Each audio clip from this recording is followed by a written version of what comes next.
Welcome to the Words Matter podcast, where conversations aren't just interviews, they're leadership moments. I'm your host, Christopher Rivers, speaker, coach, youth sports advocate, and founder of Chris Rivers RAPP. And I believe the words we choose shape the culture we lead. My guest today is an emerging voice in leadership, mentorship, and personal transformation, my guy, Jordan Blue. Currently, he's a campus supervisor at Central Catholic High School in Portland, Oregon, as well as assistant basketball coach. He's a publisher and author of a book titled Emotions into Motion, and founder of his own motivational platform titled Execute Your Blueprint. He's committed daily to being a catalyst for change in the lives of others, and I'm excited to have him on the show. Welcome, Jordan. Glad to be here. Appreciate you. I know we've been talking about this for a few weeks about connecting in person, so I appreciate you taking some time on this Friday to come to the Alberta Street Pub. Thanks for having us again. And we're just going to talk a little bit. So with this line of questions, I'm going to break it up into four quarters: first quarter, second quarter, third quarter, fourth quarter. Obviously, you and I have a basketball connection. I'm trying to think when I met you. I think about it around, I know I met your dad and your mom around 2012. Yep. It was actually funny. I was just talking to Joseph about it. You were helping my dad coach my little sister and your daughter in a little mini basketball league, but they were playing to be able to. I don't remember that. Yeah, I was always there, showing up at the practices, and you, him, and Will Shelby, you guys were coaching together. I got to talk to Lauren about that. I do not remember that, Barry. I remember that fully. Yeah. No, just so I could say your parents have been tremendously influential on the lives of the Rivers family, and every time I see them, I thank them. And of course, you and your sister being friends with both my kids is something. So for us to be able to huddle back up in this fashion as you being an adult and accomplishing so many areas that we'll jump into, thank you very much. So let's get into this first quarter. I like to call it just setting the stage. For those of us who don't know you as well as I do, and I still want to learn more about you, talk about who you are, where you came from, and just a little bit of your overall background. No, absolutely. Born here in Portland, but I was raised mostly in the Bay Area, California.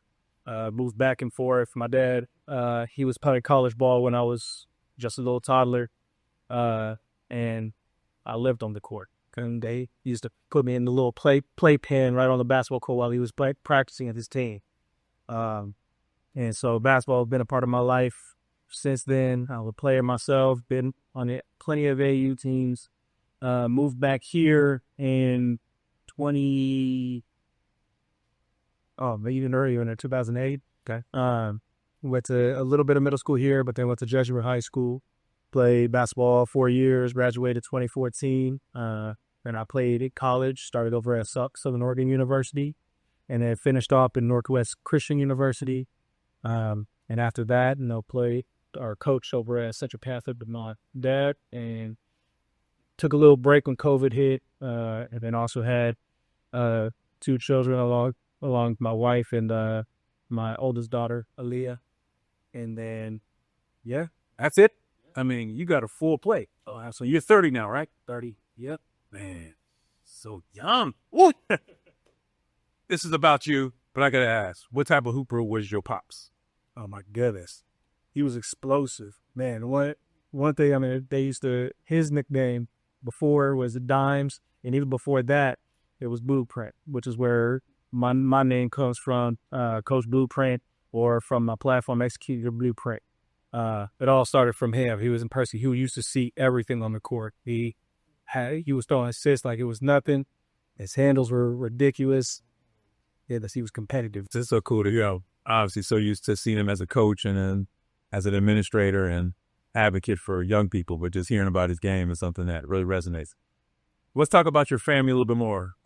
Share a little bit about the influence, whether it's your mom or your dad or maybe some other extended relatives I've never met, and how they shape and poured into who you become today. Oh, man. Well, first and foremost, I'll give amazing kudos to my mom. She is somebody who is probably one of the strongest women I know. Sabrina Blue is that person. Sabrina Blue is that person. She, for real, sees any form of adversity as a way as to be solved and resolved with grace. It's almost like you would never think that she scrubbed it a day in her life, but She's probably struggled more than anybody else.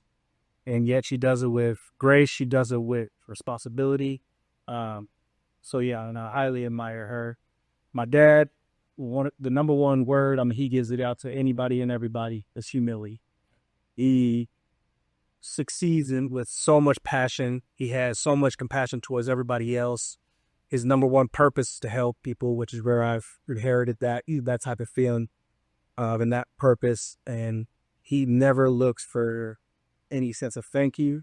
He never looks for any sense of give back. He just the feeling that he's done something for somebody else. That's the reward for himself, and he remains humble. I truly admire him for that as well.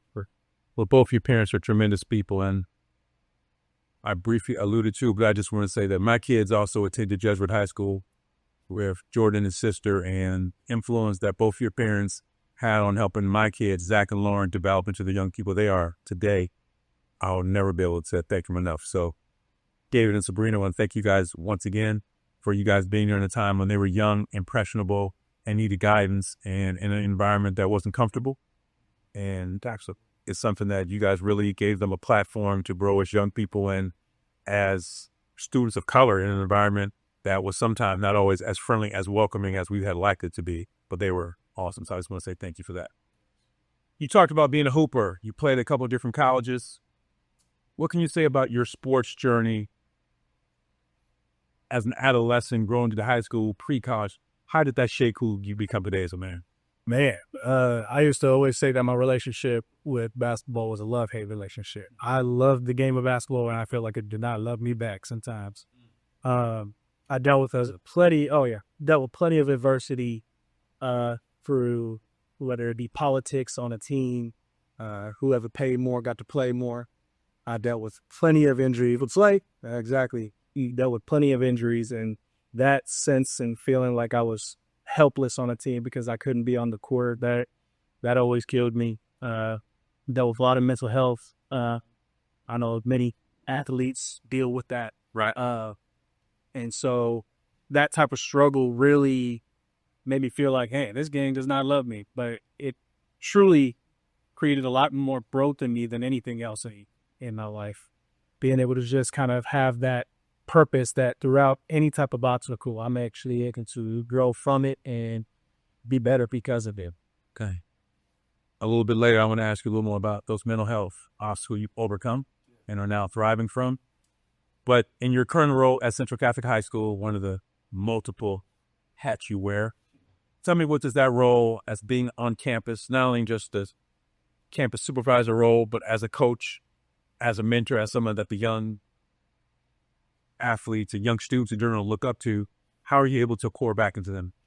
So when I was first hired as campus supervisor, the title at first was just campus security, just to kind of see, okay, make sure the school is safe, make sure the students are safe. But when I recognized the job description, I realized that I was going to be the most present adult in the school. In the hallways, the students were going to see me the most. And so I saw much more of a vocation in that than just being a regular security guard or a monitor. But I turned that into a way of being a mentor and a bridge to all the resources that these students were going to need. I was connected with all the counselors. I was connected with all the teachers, the student success team, the administrators. I talked with them every day, and then I talked with the students every day. And so when the student needed something, it was an opportunity for me to be in that first space that they see, that they trusted. And then whenever they needed that in-depth help, I was able to lead them to the right direction rather than them feeling like they just had to do everything themselves, which was something that a lot of students, especially in my age and when I was younger, I felt like I had to do. I had to do everything myself because I didn't have that type of assistance or support. And just kind of like you said, we went to Jesuit, Lee, Lauren, Zach, and Selena. Like, when we went there, it was a huge struggle because we felt like we weren't heard as young Black kids. And so at Central, the fact that you have a lot of those, not just as students, but also as staff, I wanted to make sure that community was heard. And so that was something that I really saw purpose in. And yeah, being the assistant basketball coach, I'm involved in all the sports as well. I'm now the moderator of the Black Student Union, so being an extra support for system for them, like that's huge for me. But kind of just like you said in the introduction, like I want to be a catalyst. I want to spark what's already ignited in these kids that they want to show to the world. We're going to move into what I call the second quarter of questioning, more about resilience and life-shaping moments for you. When we got on the phone a few weeks ago, you gave me some context about some of the adversity you'd overcome. Could you talk to me a little bit about, you referenced that you had 3 concussions? 3 concussions. And what can you share about how they happened, when they happened, maybe how you grew from them, maybe how you didn't grow, just a little bit of context to how suffering those because my daughter Lauren had 1 concussion senior year. I mean, she missed like 3 weeks. She missed the biggest Christmas turtle. Whole nother conversation. But you've survived 3 of them. Give me a little bit more about that, please. Well, as a strength conditioning coach, I mean, number one thing is health, and concussions are basically like any other injury that you have, except for the fact that you don't see the bruise. You don't see how it affects the body, and the fact that it hits the brain. The brain is one of the number one pieces of every neurological information that is put into your body to process. And so when it interrupts that functioning and interrupts anything that can happen within your psyche. So your thoughts, your ideas, your emotions. When I had my first concussion, I was a sophomore in high school, and my body couldn't function after that. After a couple hours of just trying to stay conscious, my body just shut down, and I don't even remember what happened in that realm besides waking up in an ambulance, trying to have nurse put needles in my heart, and I had no idea what was going on. The lingering of that just dealt with a lot of issues where I was feeling like I had to reconnect to the world. But I was able to do that. And then my second concussion, that was a very minor one, but it still messed with my eyesight, still messed with the way that I was kind of envisioning things, not just my actual sight, but also the way that I was thinking or trying to visualize. And these came from playing basketball, all from basketball. So not football, not soccer. No, basketball was not UFC. Even basketball is a contact sport, folks. Oh, absolutely. And then my third one was the biggest one. That one basically felt like once I got hit in the head, I broke my nose, got whiplash, blood pooled all over my basketball court, and it felt like a wave of all my past traumas, all my past experiences that brought pain and agony just kind of rewashed into my brain. And it was like I was just living in an internal hell. Well, it felt horrible. I was shortly after I was diagnosed with severe depression, anxiety, and PTSD, that I was hospitalized for 2 weeks under 24/7 suicide watch. Understandable. And how old were you? I was 22, 23 at the time. Yeah. It was, that's a lot. Yeah. It was definitely a lot. I was through that. I mean, I probably went through my deepest abyss at that time, dealing with a lot of addiction, with alcoholism, isolation, trying to figure out any and every way that I could cope, because the things that I usually had, you'd had access to. I didn't have access to anymore. As you talk about depression, I know I experienced 2017, 18. Yeah. I don't know, at that moment, I knew I was in depression state, but looking back at it, on the couch, and on the couch. I'd never been in that state. So can you share a time when you realized that you were I'm sure it's a process, but can you remember, I remember when it was for me, but when that moment happened for you, when you're like, okay, I'm ready to take a step in the different direction from where you had been? Oh man, I was actually just talking to a good friend of mine, Ray Singster. every time I talk about this, I get close to emotion. So around that same time, I was dating my now wife. She was my girlfriend at the time, and she had her daughter, Aaliyah, at the time. She was 5. Okay.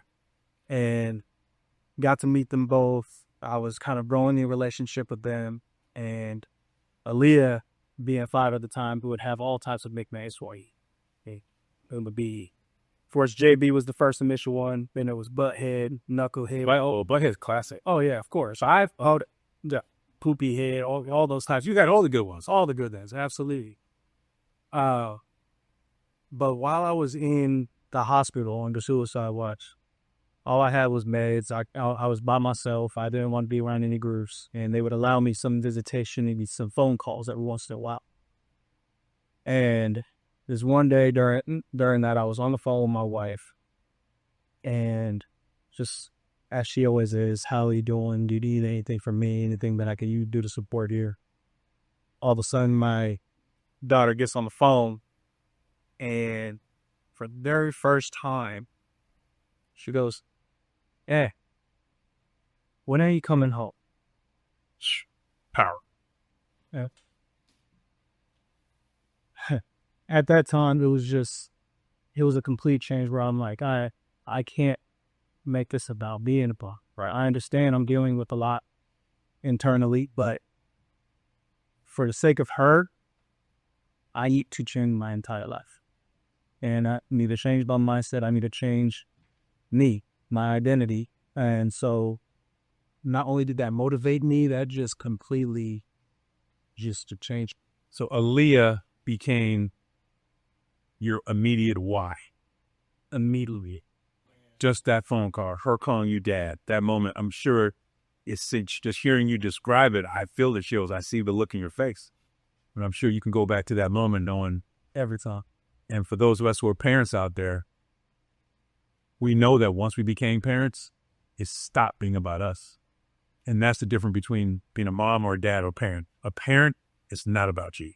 It's forever about somebody else.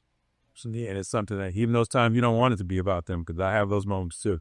Oh, yeah. But so that happened at 22. And you and your wife were not married yet?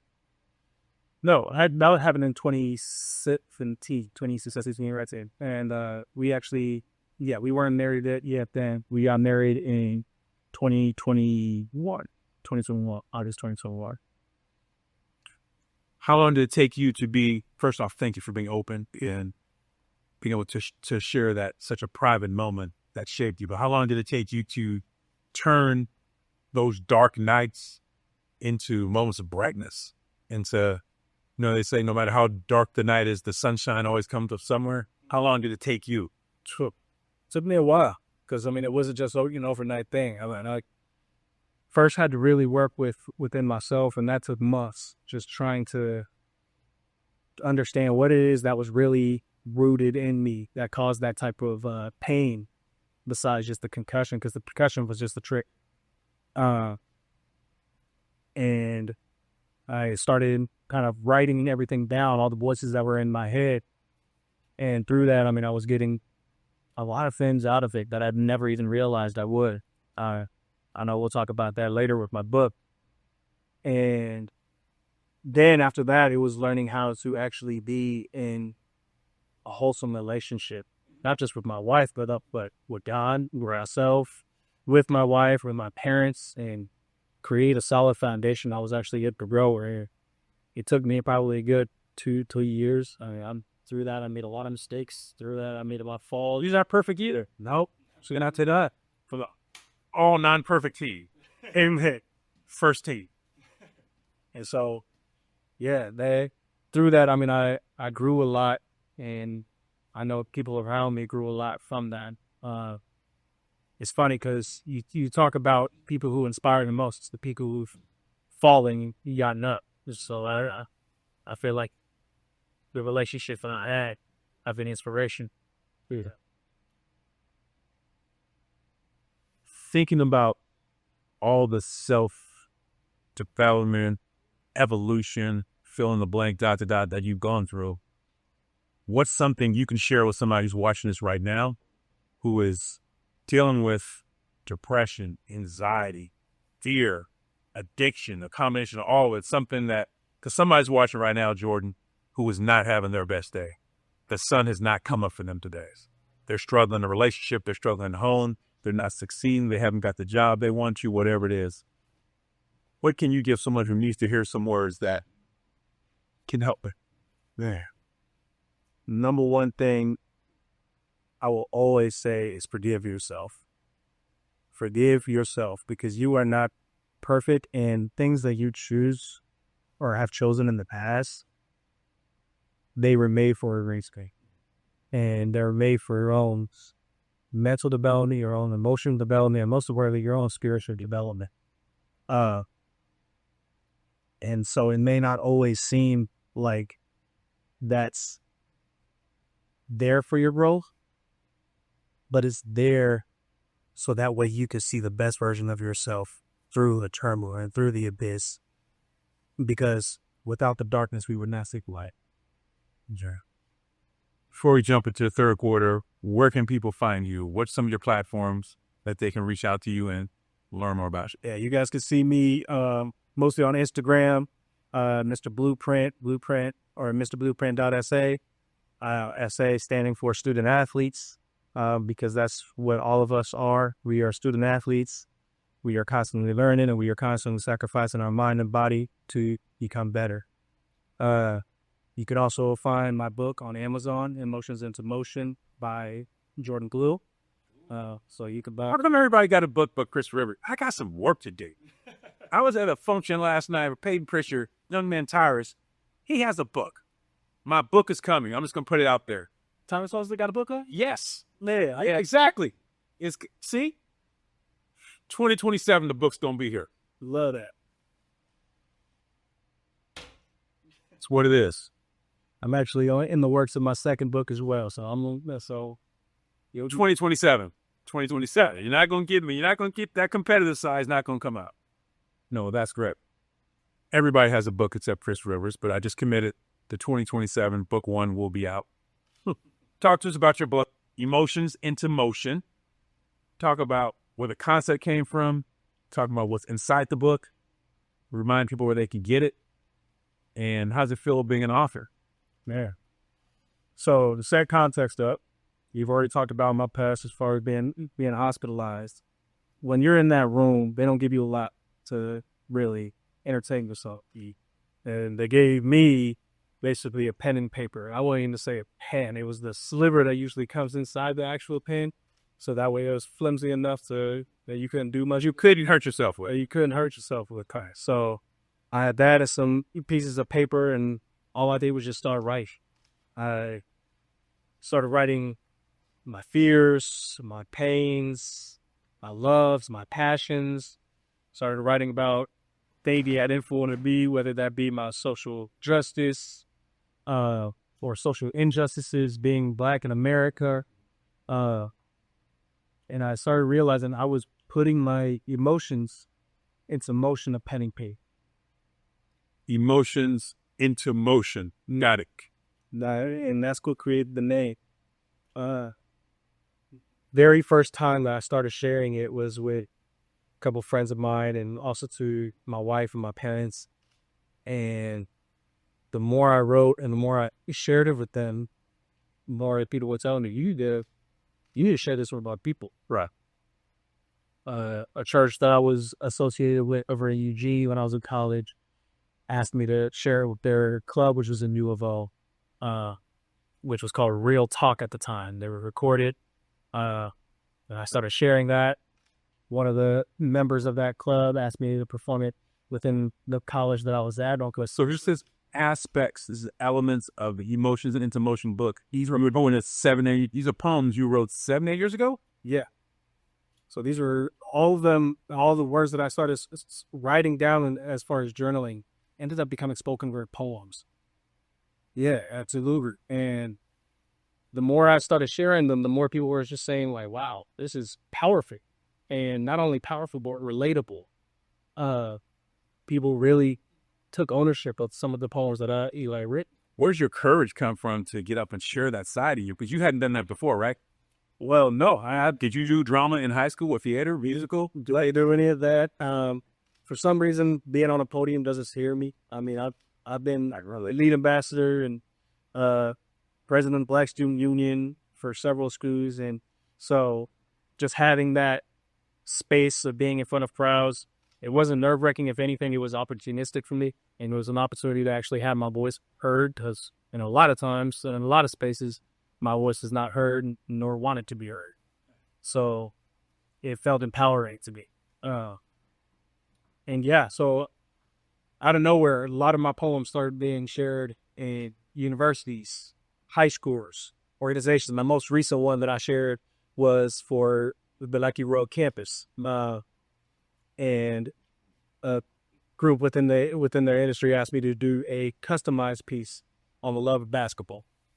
And You talk about that love-hate. exactly. And so I spoke through that, and that was an amazing opportunity. But in 2022, this was after my son was born, I just had this impulsive thought that I was going to actually publish this book. Right. I had over 30 poems, and I just realized, you know what, I'm gonna share this with the world. And that's what I did. It's a long process, but after that process was over, the publishing process was a learning experience in and of itself. But to have people say, man, I walked this book. Jesuit currently gives my book to several other seniors when they're graduating for the Black student. That's our. Where you graduated from high school now gives your book out as a gift to graduating seniors. Absolutely. That's impact. That's leadership. That's what the Words Matter podcast is here to celebrate. Central Catholic, they currently have my book in their library, which is amazing to see. And I'm starting to write tonight. I'm starting to show really small in my own show rack here. no, it's absolutely amazing. And yeah, like you said, or like I said before, it's on Amazon, so people can have the opportunity. Emotions into motion. Yeah. Thank you for sharing that. Give me a little bit more about your journey as a performer on delivering spoken word. And for those who aren't familiar with spoken word, please give a little background on what it is.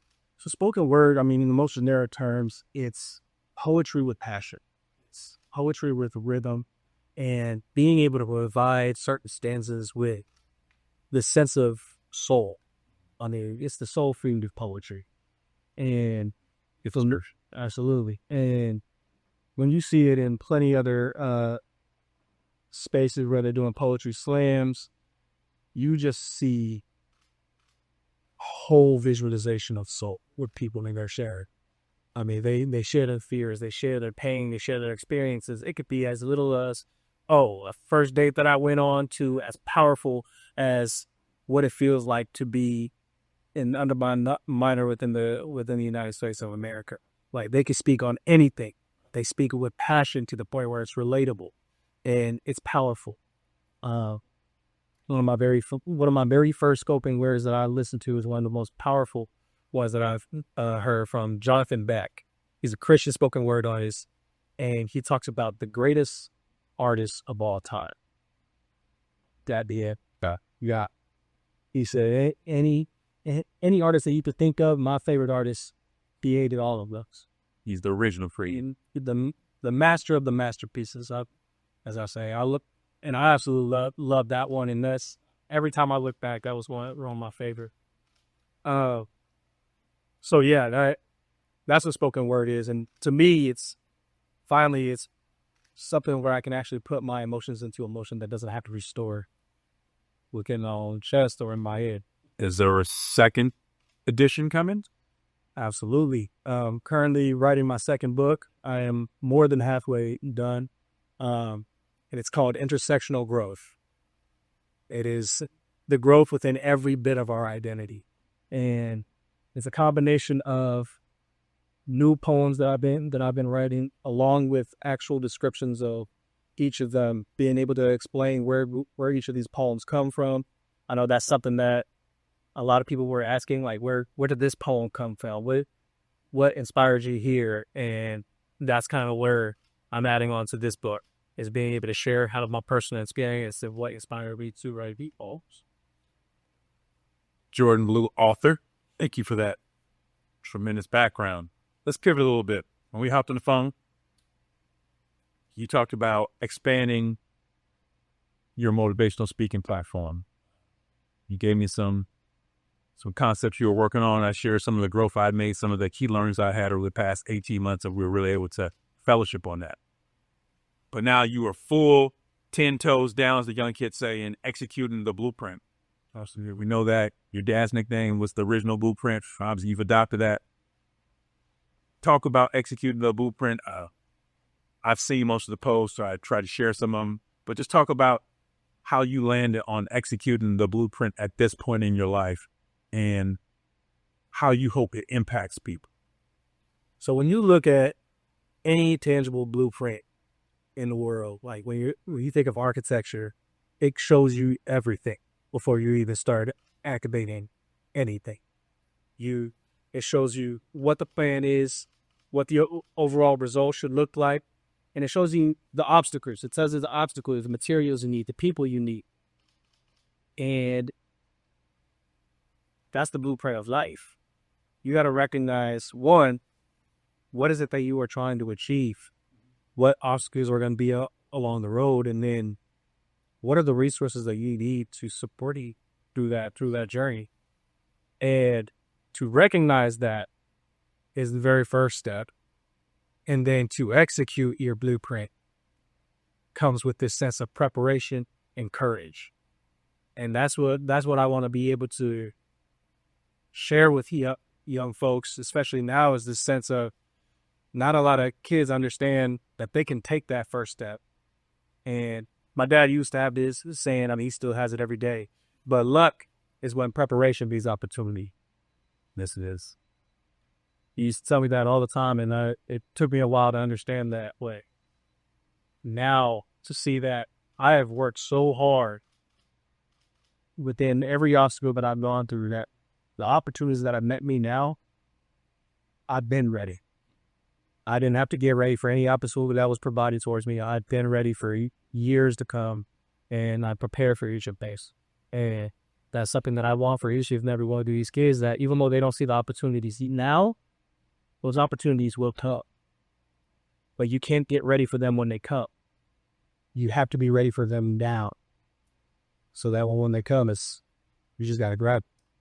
Speaking of that quote that your dad had, one of the ones I really gravitated to I remember I was in the gym working out, not as much as Jordan, but still working out. The quote says that men are rewarded in public for what they do in private. When I talk to young athletes like you do, I try to just talk about staying the course, work harder. But when I heard you talk about preparation, that's really what that is. We prepare to be ready for when the opportunity comes. Doesn't mean that the opportunity comes when we're ready for it. Doesn't mean when you graduate college, that job happens immediately, but you still got to be prepared, because when it comes, you got to be ready. Absolutely. And it's not just opportunity, because even adversity is opportunity. Even in those moments when an obstacle comes, these hardship shows his face, that's an opportunity that you prepare for. You build strength for. And that's something where I know when I work within my own health or fitness field of my life, I am preparing physically and mentally for the hardships that are going to come for when I get over. The moments where my kids are going to need my strength. The moment where my wife is going to need my strength. I prepare for that now, because I know it happens almost all the time, but in the moments where they really need it, that's when I'm there and I'm present. I don't have to try to be ready. I'm already ready. Speaking about that preparation for courage, I used to say, when I was a little bit younger, probably about the age of Joseph, in my 40s, for those who are still young, I used to say that if I could have half the courage of my dad, half the strength of my dad, I mean that not just physically, I mean that emotionally, I mean that in all the things, because my dad was one of them dudes like your parents are, that I would be okay. So you talked about the impact of your parents earlier, but what have they poured into you specifically into this journey that you're being the motivation speaking, all these platforms you're creating where you want to take the experience of your life and share them with others to help them excel in their lives. What have Sabrina and David Blue done for you specifically that you could tie back into this part of your life? Man, well, me and my dad, we didn't always have the strongest relationship. I know many son and fathers have their moments of buddy heads, as we do. There were a lot of moments where my dad, of course, being a human being, has made his mistakes. And through my growth, I wasn't able to fully process them yet. So it created resentment.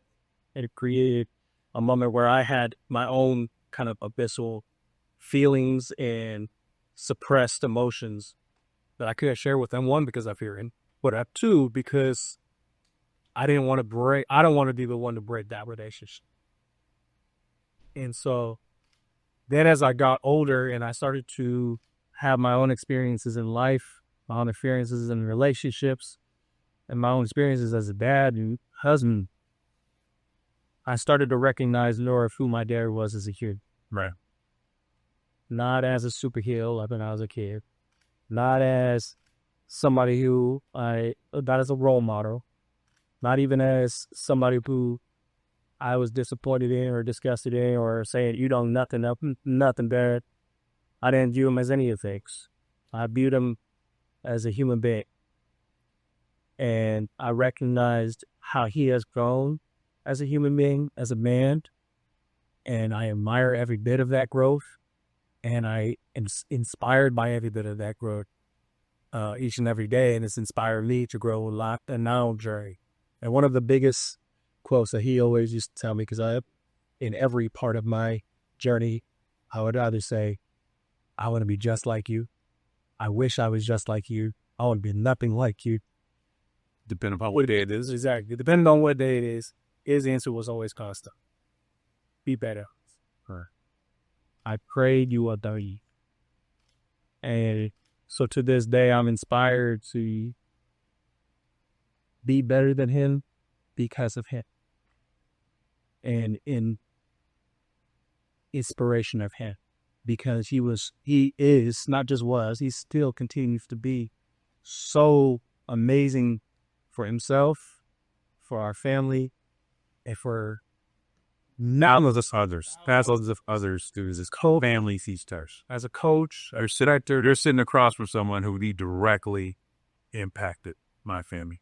And I look with them every day. And that, I know a lot of people say, kids don't recognize the greatness of their own parents all the time, but No, they don't. I've grown to see it. And I am constantly inspired by it. And because he's still raising the bar. Exactly. Your dad, or we've had some conversations. We've done coffee, and we talk about things that he's striving to pursue in whatever his next endeavor is. So I know that as you try to walk in your own footsteps, but using him as a guide and as a positive measuring stick, it's going to always keep you driven. And I know in my life as a son, my dad's no longer with us, but there is not a day that doesn't go by that something, his lessons, his teachings, the accountability that he's poured into me is definitely to today. And I would never change that. I know a question that somebody asked me was, what legacy do I want to leave when I leave this earth?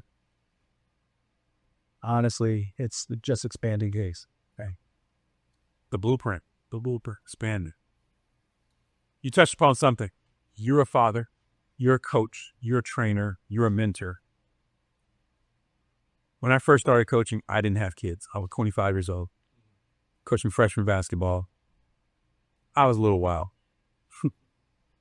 But as I got older and I had my daughter, Lauren, I know I became a much different type of coach. Now, I know every coach isn't able to have kids, but I still think that coaches who don't have kids don't have the full, and I mean this, coaches who don't have kids don't have the full perspective of what parents are going through because you don't have kids. You may be an expert in your sport. You may be an expert in practice planning. You may be an expert in recruiting, but you don't understand that unique bond that parents and kids have. And I think that there should be courses on that. Maybe we can create one. I see a revenue stream that we can help coaches who don't have kids gain better understanding of why parents are why they are, why parents wild out, why parents get so passionate. It's when I first started coaching, it was 2017, so it was still within my own realms of me dealing with my mental health. But I wasn't even close to being married at the top. I was barely even dating my girlfriend. You didn't know a damn thing. I didn't know nothing. You didn't know a damn thing. And so he spoke on it perfectly. Like, when you coach and you don't have kids, you're going based off of the experience that you had as a child. You go off the experience that you had as an athlete. And that experience is from a whole different generation of coaches. And it's from a whole different generation, I think, of parents and their involvement, their experiences, and everything like that. And so you don't fully recognize what's going on today in the evolution of that child-parent relationship, the evolution of a coach-athlete relationship. And that's something when I end up being married, having my kids, and coming back into coaching, I recognize that all the stuff that I knew then was just numbers. Versus now, it's actually the wisdom of building relationships. I read this book from Dwayne Battle called Just James. Just James? Just James. And it's the 12 keys to living a successful life based on the book of James. And he speaks on the huge distinction between networking and building spiritual relationships. Networking is this intention of, okay, when I meet you, my first thought is, what can we do for you? 100%. Right? Can I get your card, please? Exactly. Can I get Should I follow you on LinkedIn? Mm-hmm. How can you help me build a better revenue stream, or how can you give me better? What door can you open up for me? Exactly. Whereas spiritual relationships is the exact opposite direction. My first intention of what can I do for you? I know when we first came to talk, like, this was a whole different experience that I've had with many other mentors that I've talked to before. Whereas this essence of, okay, I'm not going to give you everything because I know you can't give me much back time. Right. But then when I met you, like this relationship of, man, what can I do for you? How can I help you grow? Like, that's a spiritual relationship. And I know this is something that will stay lasting for a very long time, bro. Absolutely. Definitely. And so I've had numerous mentors, but there's only been about maybe 3 or 4, one including my dad, who I have a true spiritual relationship with. Give me the author of the book of Dwayne Battle, and the name of the book once again? Just James. Okay. Have to look for that one as well.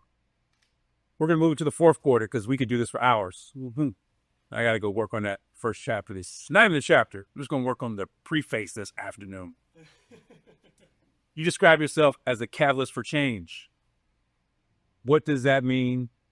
The short version, so I know you can go deep into the short version in your role at Central Catholic High School and in your role as a personal trainer. So I know you are working with adults and not just young athletes. So as a catalyst for change, give me a little bit more on that. Another word that I like to call for is a bridge. A bridge. It's a bridge, but it's a bridge that pushes.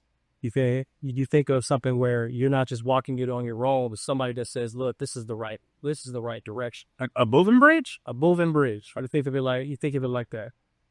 The moment you connect with me, with your intentions and the direction you want to go, I'm going to give you everything in my power to push you in that direction. Am I going to force you there? Absolutely not. But I am going to nudge you or continue to nudge you until you either continue to resist and go the opposite direction because of your fear, or you're going to push forward on your own step. It's kind of like that saying, you can push a horse to water, but you can't make it drink. I'm not gonna continue to force you. I'm gonna get you to where you need to go. I've worked with a lot of students over at Central Catholic, some kids who are dealing with their own mental health issues, relational issues, academic issues. And the first thing I ask is, okay, what do you need and how can I support you? Many of them, as I built trust and built a strong relationship with them, are open enough to say, I just need this. Right. That's right, bro. Here's a counselor to talk to. Here's a space where you can just be alone. That takes a lot of self-awareness for those young people who know what they need and have the courage to ask for it when most don't know. Exactly. Scared to ask. And they're stuck. And when you talk about that fear, it's all about trust. Who can I trust to be vulnerable? And that's rare to find when you're in a high school, because they're still trying to understand. I can either trust myself about all the vulnerabilities. I'd have a phone in high school. You know, I'm here. And so, Get out of here. number one thing, think about how strong a bond needs to be in order for you to trust somebody with their vulnerabilities, especially in nowadays, what everything could be put up to social media. Like that's my job. That's where, and not just the job and the description that they've given to me, but what the job that I gave myself to build a bond with students that is so strong that regardless of what they share with me, I'm not there to exploit them. I'm not there to judge them. I'm not there to belittle them. I'm there to empower them and be a catalyst for whatever change they strive for. Student body at Central Catholic High School, you guys are blessed to have Jordan Wu on site every day. More schools need young men and women like you who are able to see through the fog that high school can create, the fog, fugazi, facade, pseudo, all the stuff that they're going through. I went through it too back in my day, but they're very fortunate to have me. We're going to pivot. We're going to close into the fourth quarter. Current projects. You talked about your legacy, but I don't want to think that far out. I mean, you're 30. So exactly. I mean, it's important, but I want to talk about, tell me where you see emotions in motion leading to in the next 12 to 24 months. I know you're writing book 2, but give me some other things that maybe we didn't get to that you want to share with our audience. Well, a lot of my poems that come from emotion to motion, they still live today. I mean, when you talk about people with depression, people with anxiety, people who are trying to do everything by themselves and feel like they are by themselves, they're not alone. They're not alone in that aspect. And that's what the whole purpose of me writing this book, that's the purpose of me performing these poems, is to basically be that centralized voice to let people know, hey, we're all here. We all deal with the same adversity. That doesn't mean you're not special. Yeah. That doesn't mean that you're not unique, but it does mean that you're not alone. I try to tell folks who are going through tough times, I think I coined this phrase, so you may feel lonely, but you're not alone. Yeah. And I know I felt that times when I was in my dark phases that alone is by your damn self. And there might be some people out there, but anyone who's connected in my circle and your circle, to my man B-Rex sitting in the audience today joining us, you may feel alone, but you're lonely, but you're not alone. And for those people who feel alone, I advise you to call someone, get some help, reach out to someone. Hit me on Instagram, hit this gentleman on Instagram. We don't know you, but we'll pour some positivity into you that might just be enough just to get you through that next day. Because I've had times in my life where a phone call, a check-in from one of my boys from high school happened at the right moment. And it just took me from 12 o'clock to 12:15, and 12:15 the rest of the day. That's all I needed. Absolutely. And sometimes you don't know you need that one voice, that one text, that one reminder. You know, you need that real human dopamine. You don't need that BS you get from scrolling through and all the nonsense that some of us get caught up in washing on occasion. But we need some real human interaction. We need people to remind us that, no, you're not by yourself. You feel it. When you feel it most, that's when you got to reach out to let somebody know. I call it a cup of courage. Sometimes I need that cup of courage from somebody. Sometimes I'm the person pouring that proverbial cup of courage. Yeah. I'll send a text. Here's your text cup of courage today. You need a grande. You don't even know what the hell Starbucks are. You need medium, small, or large. Old school. But I got you. I can't tell you how many times, like I have some really good friends that I call my brothers, and like they have all these different friendships. I know I have plenty of friendships as well, but especially in this sense of mental and emotional development and growth and maturation, there have been times where they've had those friendships that will distract you from the chaos that you're in. Bullshit, but I am that one person who will sit in the chaos with you and walk with you out. I try to be that person too. I do like that. That's right, but at first it's scary, and it did, but it's the one thing. And I know for me personally, it's scary because it's pulling myself back to where I used to be. Yeah, but I do it for the sake of I know the way out. You know where the exits are. Exactly. You know where the exits are. When you're in that fog and that cloud and those tough places you experience for those years, you don't see any exits. You don't see any light. Nonetheless, find an exit. But you know you can walk back into that dark place. You can walk back into that forest and it's like, I'm good. I know the pathway out. That's powerful. And sometimes you got to grab somebody's hand. So like you grab two people's hands. Sometimes they have to just put their hand on your shoulder and you say, trust me, I'm getting this out of here. But they got to be going to walk.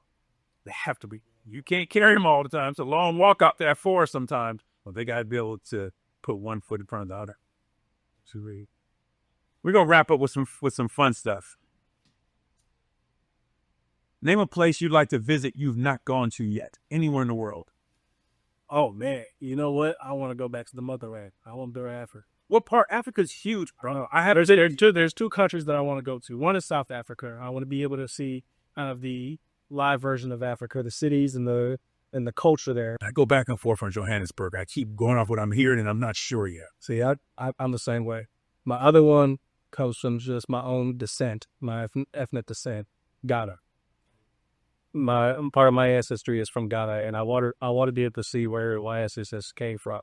I mean, I have so many ethnicities within this DNA. I bring it in. You sure? We got some. Ghanaian. I am Mexican, specifically Aztecian.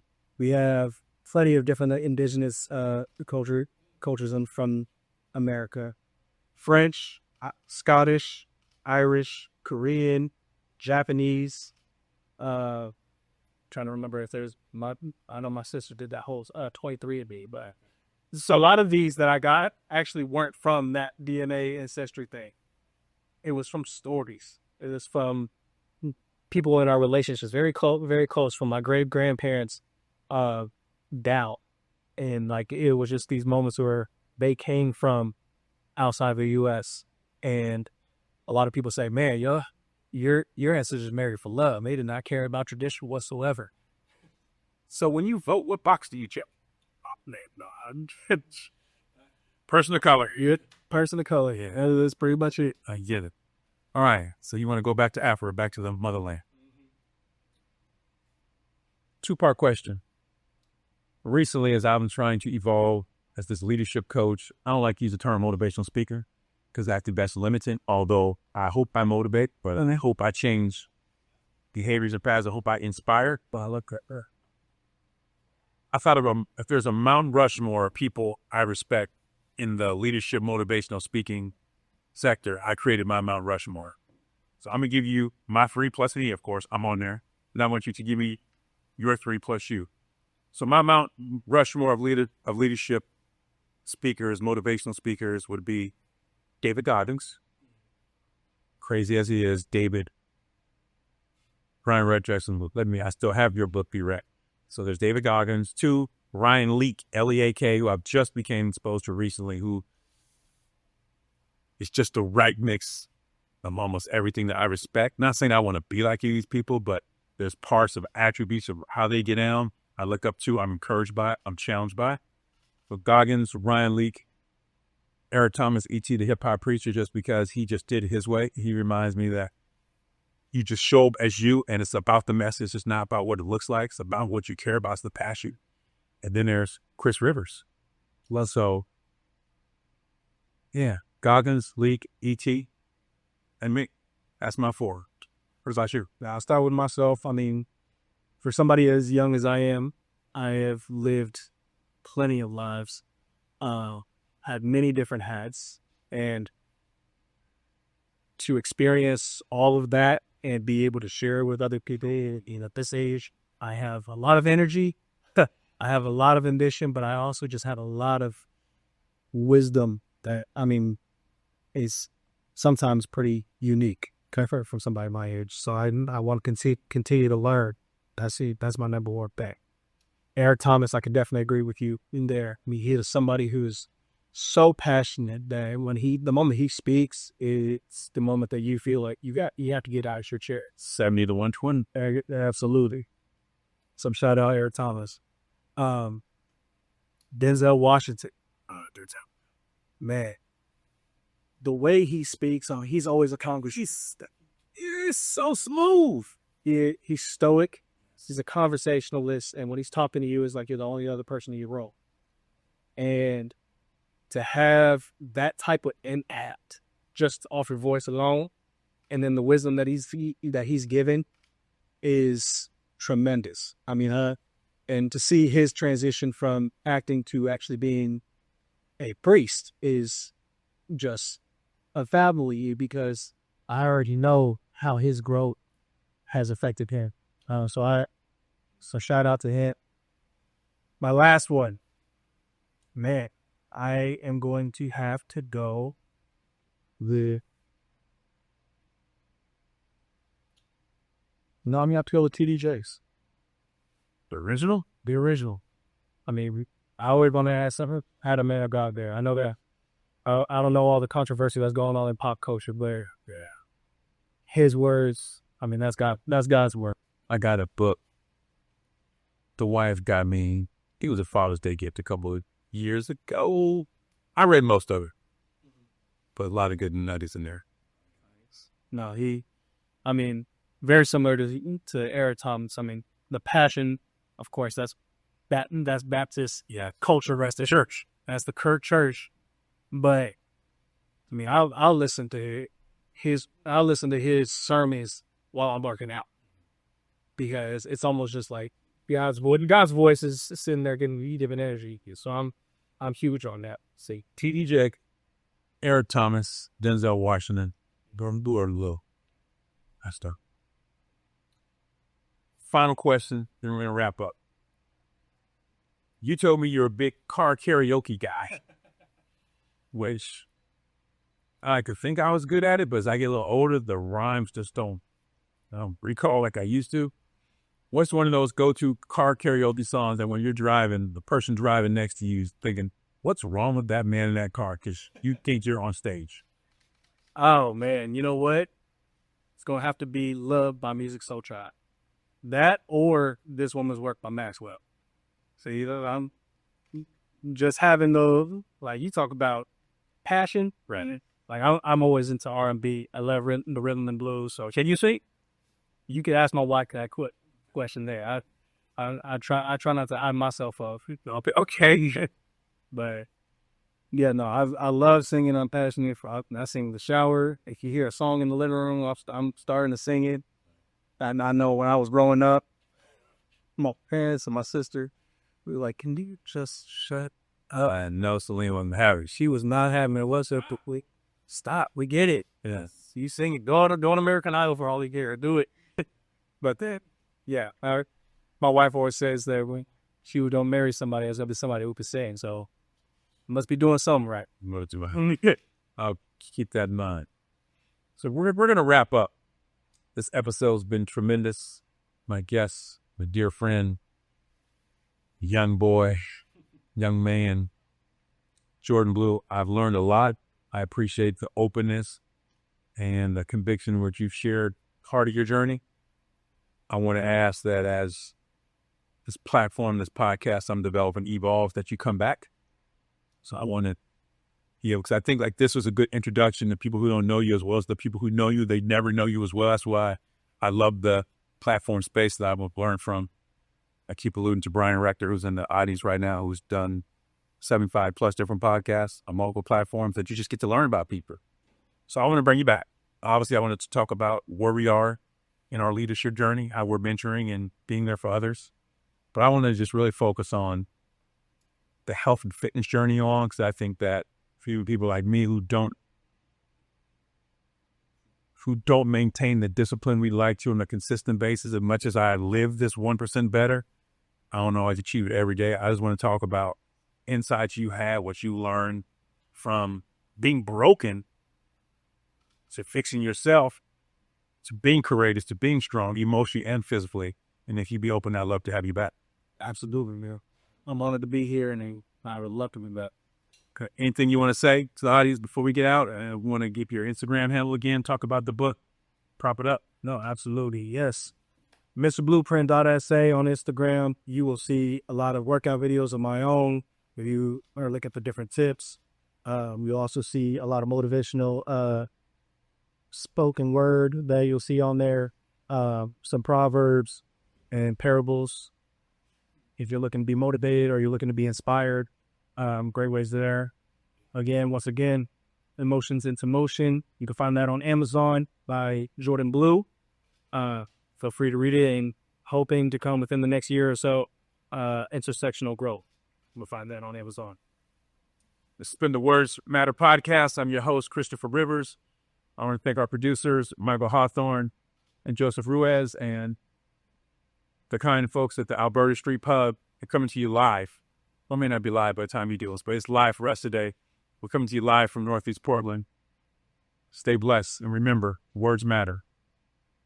Thank you.